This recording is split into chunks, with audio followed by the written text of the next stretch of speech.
I'd like to thank Quincy Access Television for this opportunity to speak with you today, and I would like to thank the voters that I've met this year at their doorsteps as I've campaigned across the city. I'm Doug Guttrow. I'm a proud father and candidate for re-election to the Quincy School Committee. I'd like to share a little bit about my background, my ideas, and my aspirations for the Quincy Public Schools.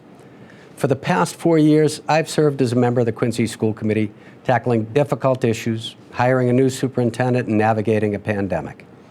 Prior to that, I served 14 years as a Quincy City Councilor, as a ward councilor, councilor at large, and city council president.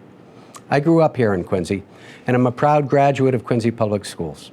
I attended the Bernazzani School, Central Middle School, class of '83, North Quincy High School.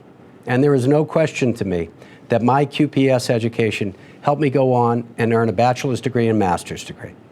Today, I'm the Public Affairs Director with the U.S. Environmental Protection Agency, where, among other things, I oversee an environmental education and children's health program.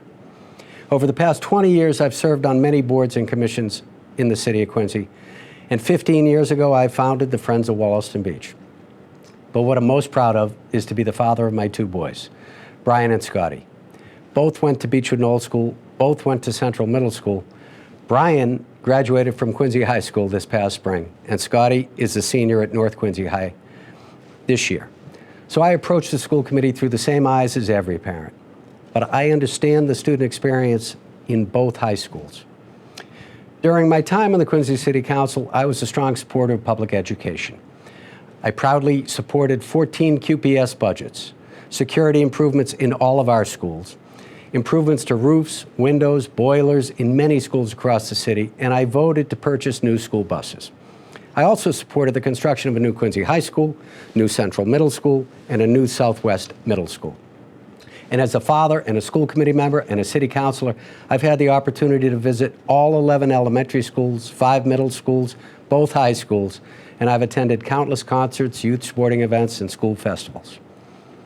The work of an educator isn't easy, and the pandemic challenged our staff in ways that no one could have imagined.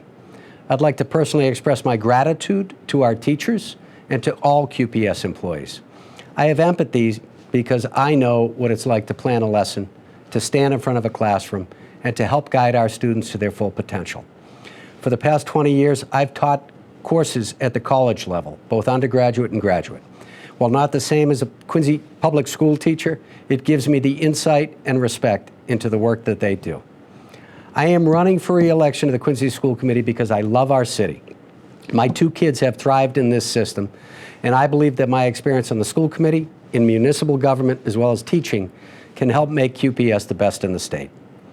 Over the past 4 years, I'm proud to have served on a school committee that put a Chromebook in the hands of every student that needed one, that adopted a comprehensive digital literacy curriculum, who increased school safety measures, that hired the first superintendent in 20 years, that doubled the number of dual enrollment classes that help high school students earn college credit. We've bolstered career and tech education classes, and we passed a new school lunch policy that ensures a hot lunch for students regardless of their ability to pay. Through my experience, I've learned that the best results often come through listening and collaboration. And no matter how appealing our ideas as candidates sound, experience does matter. What I've learned from this pandemic is that there is nothing more important than having our kids back in the classroom, where they can learn and grow. And my priorities are your priorities. Assessing the social and emotional and learning loss impacts that was brought on by this pandemic and remote learning. The need to keep our class sizes low and ensure that we have necessary support staff. Settle all of our contractual disputes with fair contracts with our unions. Expand our digital literacy and anti-bullying curriculum, fast-track the construction of a new special ed center, and provide professional development necessary for all of our teachers.